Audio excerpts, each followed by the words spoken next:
Quero te convidar, se você tiver com a Bíblia, abrir o livro de Gênesis, capítulo 9, versículo 8 a 17.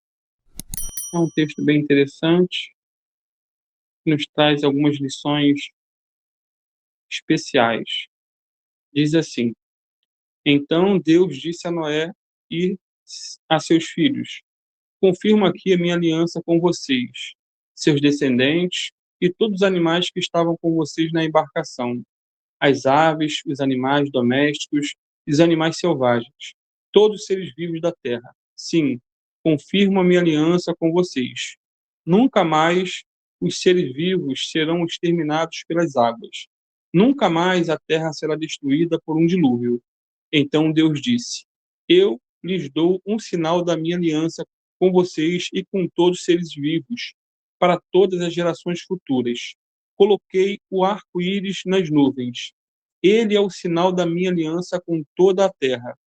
Quando eu enviar nuvens sobre a terra, nelas aparecerá o arco-íris, e eu me lembrarei da minha aliança com vocês e com todos os seres vivos. Nunca mais as águas de um dilúvio destruirão toda a vida. Ao olhar para o arco-íris nas nuvens, eu me lembrarei da aliança eterna entre Deus e todos os seres vivos da terra. Então Deus disse a Noé: Este arco-íris é o sinal da aliança que confirmo com todas as criaturas da terra.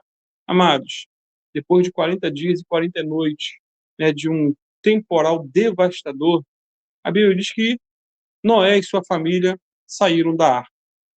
E os demais seres humanos, todos morreram. Deus, então, ele faz o quê? Faz uma aliança com Noé de não mais destruir o mundo por meio da água, da chuva. E essa aliança, é interessante, ela foi selada com um sinal, o arco-íris. Ou seja, sempre que as pessoas elas vissem o arco-íris, elas poderiam com certeza se lembrar da promessa de que Deus não iria enviar mais tempestades, que tornassem aí um dilúvio mundial para destruir a humanidade. Essa foi a promessa, essa foi a aliança, e Deus ele tem cumprido essa aliança até os nossos dias. Eu posso ilustrar isso, ou esse fato, com a história de dois amigos que saíram da igreja exatamente na hora em que estava caindo uma tempestade. O mais velho perguntou: será que essa tempestade ela vai parar? E o mais novo respondeu: até hoje sempre parou. E, queridos, ele estava certo. Os temporais sempre cessam. Não existe tempestade que dure para sempre. Aplicando para nós, não existe problema que um dia não vá cessar. Deus fez uma aliança com Noé e ele sempre cumpre a sua palavra. Deus enviou um arco-íris e esse arco-íris também fala de que ele vai fazer com que uma hora ou outra o problema da nossa vida venha cessar. Agora, o que é um arco-íris? É interessante dizer que arco-íris é um fenômeno óptico que se forma quando a luz do sol se depara com gotículas de água suspensas no ar. E as 7 cores predominantes que podem se verificar num arco-íris são, a olho nu, é o famoso vermelho, laranja, verde, azul, anil e violeta. Essas 7 cores. Claro que são muitas outras, mas a olho nu, somente essas 7 cores. Interessante anotar é que o arco-íris ele é frágil, mas belo. E um outro detalhe, ninguém precisa pagar para ver um arco-íris. É de graça, é gratuito, assim como a salvação da nossa alma foi gratuita, A Bíblia diz que é pela graça, favor, presente, que nós somos salvos, por meio da fé. Isso não vem de nós mesmos, é dom de Deus. Não vem das obras para que ninguém se glorie. Efésios 2:8.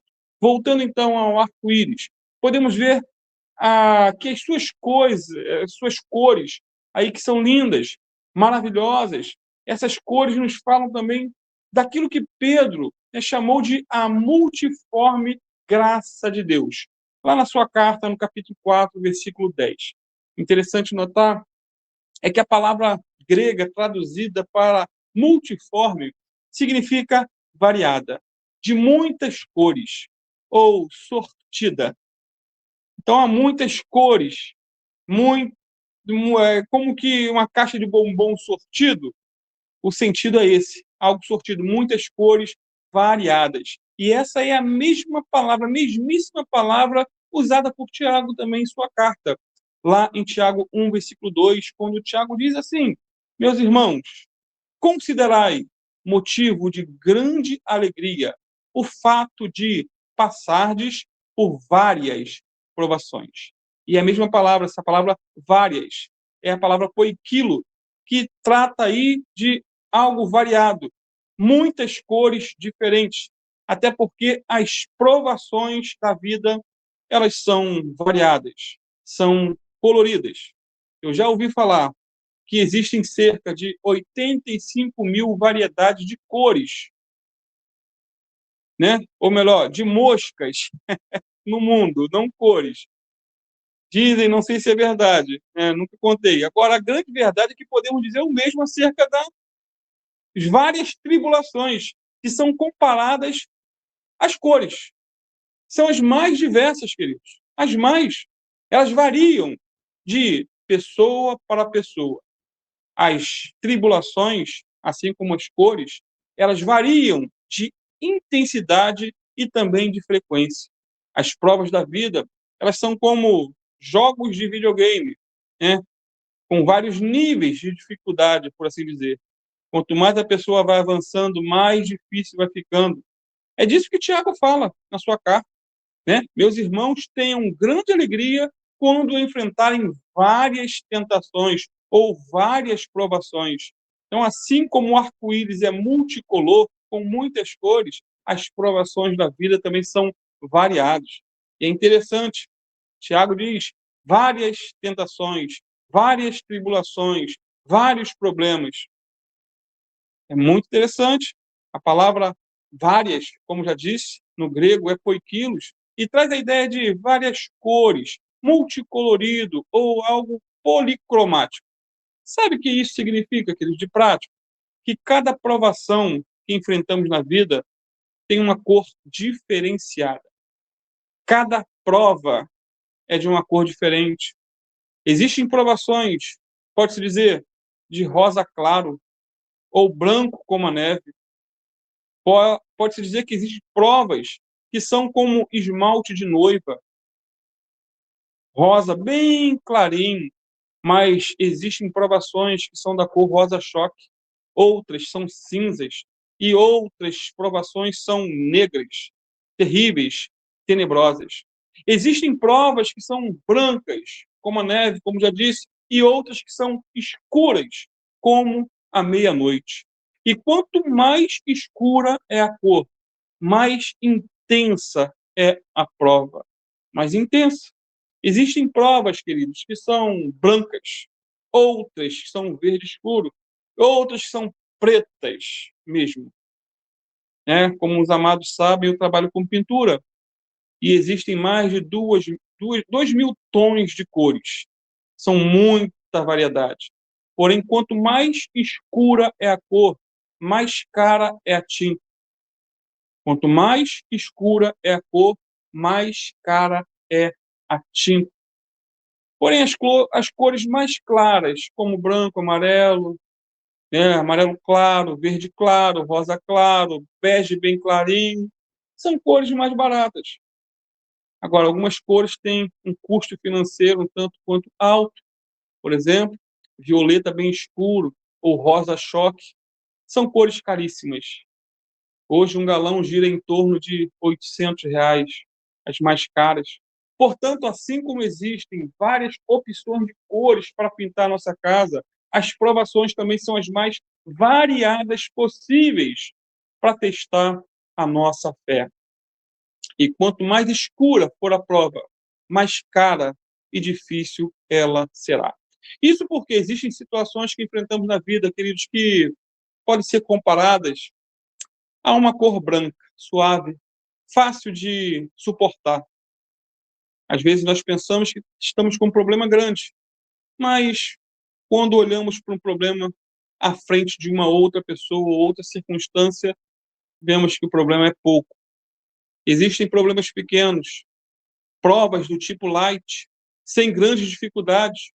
Agora, queridos, existem situações que são caras, e muito caras para alguns de nós. E só Deus sabe, conhece. Por exemplo, alguns precisam lidar com uma doença que mina a cada dia as suas forças. Outros precisam lidar, muitas vezes, com depressão, crise de ansiedade. Tem aqueles que lidam com um familiar viciado, seja no álcool, seja nas drogas, seja na pornografia, seja em jogos, né, jogos de azar, pessoas aprisionadas. Ainda tem aqueles que enfrentam câncer. Existem aqueles que enfrentam uma AIDS, e muitas vezes por conta de um parceiro infiel. Existem aqueles que enfrentam uma esclerose múltipla, hanseníase, ou que fazem tratamento de hemodiálise.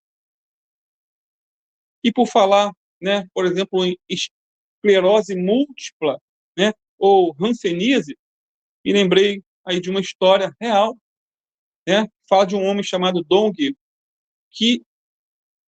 McKnight, né? Esse homem, aos 30 anos, recebeu o diagnóstico de esclerose múltipla. Olha que prova, olha que situação. E esse diagnóstico custou a ele, né, a carreira, custou a ele a mobilidade, custou a ele a vida. E por causa dessa doença, ele não podia mais alimentar-se sozinho, não podia mais andar. E além disso, ele ainda teve que lutar contra a depressão, contra a crise de ansiedade, contra o medo.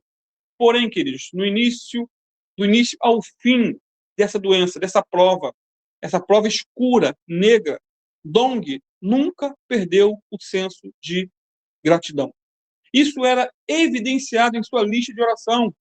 Amigos da sua congregação, porque ele era cristão, pediram que ele escrevesse aí uma lista para que orassem por ele. E quando leram a relação, ela continha 18 bênçãos pela qual agradecer e 6 assuntos pelas quais orar. Ou seja, as bênçãos eram 3 vezes mais do que as suas necessidades. Sabe por que ele fez isso, queridos? Porque ele aprendeu a estar contente, mesmo em meio a uma prova tão difícil, negra, escura. Então, Tiago diz, tende por motivo de grande alegria o fato de passardes por várias provações. Várias. Voltando então aí ao arco-íris, ele nos lembra também da aliança bondosa de Deus e da multicolorida graça divina. Aí surge uma pergunta: se o arco-íris nos faz lembrar da fidelidade, nos faz lembrar da graça de Deus, por que muitas vezes nos afligimos e nos preocupamos? Se Deus colocou o arco-íris no céu, depois da tempestade, como sinal de seu amor, sinal de sua fidelidade, por que nos preocupamos e nos afligimos tanto? Amados, Deus não prometeu que jamais passaremos por tempestades. Não, ele não prometeu isso. Mas prometeu que as tempestades não poderiam nos destruir. Isaías 43:2 diz: quando passares pelas águas, eu serei contigo. Quando pelos rios, eles não te submergirão. Portanto, queridos, quando as nuvens negras elas aparecerem, né, no céu e o sol se esconder, não temas. A chuva pode até cair, mas ela vai passar. Os problemas podem até aparecer, mas temos um Deus que cuida de nós. E mais, queridos, ao pensar ainda no arco-íris, temos que nos lembrar de que, no passado, ele era um instrumento de guerra. Quando pensamos num arco, não no arco-íris em si, mas na primeira palavra, num arco, era um instrumento de guerra. Muitos combates, eles foram vencidos usando o quê? O arco e a flecha. No entanto, Deus transformou esse arco, né, num símbolo da sua graça, num símbolo da sua fidelidade, numa garantia de paz com o homem.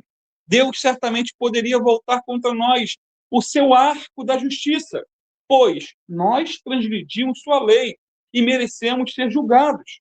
Isso é fato. No entanto, ele voltou o seu arco para o céu e tomou o castigo sobre si. Isso porque quando Jesus morreu na cruz, foi o justo quem sofreu pelo injusto. Foi o inocente que morreu pelo culpado. Foi o santo que morreu pelo pecador. Na cruz, Jesus levou sobre si, queridos, o sofrimento que nos pertencia individualmente por direito. Por direito. E uma curiosidade ainda é que o arco-íris, eles são universais. Universais. Eles podem ser vistos em todo o mundo. Da mesma maneira que ele diz, a multiforme graça de Deus, ela é suficiente para o mundo todo e precisa ser anunciada em toda a terra. Até porque, como diz João 3,16, Deus amou o mundo de tal maneira que deu seu Filho unigênito para que todo aquele que nele crê não pereça, mas tenha a vida eterna. 1 João 4:10 e versículo 14 diz também o seguinte: é nisto que consiste... Alguém ligou aí? Amém? 1 João 4, versículo 10 e 14 diz assim: é nisto que consiste o amor, não em quem tenhamos amado a Deus, mas em que ele nos amou e enviou seu Filho como sacrifício para o perdão de nossos pecados. E o versículo 14. Além disso, vimos com os nossos próprios olhos e agora testemunhamos que o Pai enviou seu Filho para ser o Salvador do mundo. Então guarde essa palavra, aprenda com o arco-íris. Foi posto por Deus como sinal da sua aliança aos homens. Sempre que aparecer um arco-íris no céu, tenha certeza, meus queridos, certeza que a chuva vai passar, a tempestade vai cessar para a glória do Deus Pai. Concluindo, o Warren Wiersbe, ele diz que a lição principal ou pessoal para o povo de Deus é esta: a lição do arco-íris é que, durante as tempestades da vida, olhe sempre para o arco-íris da promessa da aliança de Deus. Assim como João, ele viu um arco-íris lá no Apocalipse. Pode ser que você veja o arco-íris antes da tempestade, porque após João 4, haveria sinais de juízos na terra. Ezequiel também viu um arco-íris. E assim como Ezequiel, capítulo 1, versículo 28, se eu não me engano, pode ser que você o veja no meio da tempestade, ou como Noé, pode ser que você tenha que esperar até o final da tempestade. Mas, independente, a tempestade vai passar. Guarde essa palavra no teu coração, descansa no Senhor, confie no Senhor, espere nele e o mais ele fará. Pai amado, em nome do teu Filho Jesus, te louvamos, Senhor, por essa noite, te louvamos pelo dia que o Senhor nos concedeu, te louvamos, Senhor, pelo suprimento das nossas necessidades. Te louvamos, Senhor, pela sua fidelidade em colocar, Pai, o arco-íris no céu, depois de uma grande tempestade, como sinal da sua aliança, não só com Noé, mas com todos os habitantes do planeta. E até os dias de hoje, Senhor, te louvamos porque podemos contemplar esse arco-íris. É gratuito, ninguém precisa pagar nada, assim como a salvação em Cristo Jesus. Muito obrigado, Pai. Muito obrigado. Se revela dia após dia em nossas vidas. Ah, Pai, cobre-nos com o sangue do Cordeiro. Lava-nos de todo pecado, Pai. Nos põe de pé a cada dia. Ajuda-nos, Senhor, a priorizar aquilo que é prioridade. Buscar a Tua palavra, buscar a Sua face. Ah, Senhor, nos arrepender dos nossos maus caminhos, abandonar todo o caminho tortuoso e nos voltar para Ti dia após dia, Senhor. Fica conosco e abençoa a nossa noite de sono, Pai. E se for a Tua vontade, que amanhã possamos estar de pé para mais um dia de vitória na Tua presença, em nome de Jesus. Amém.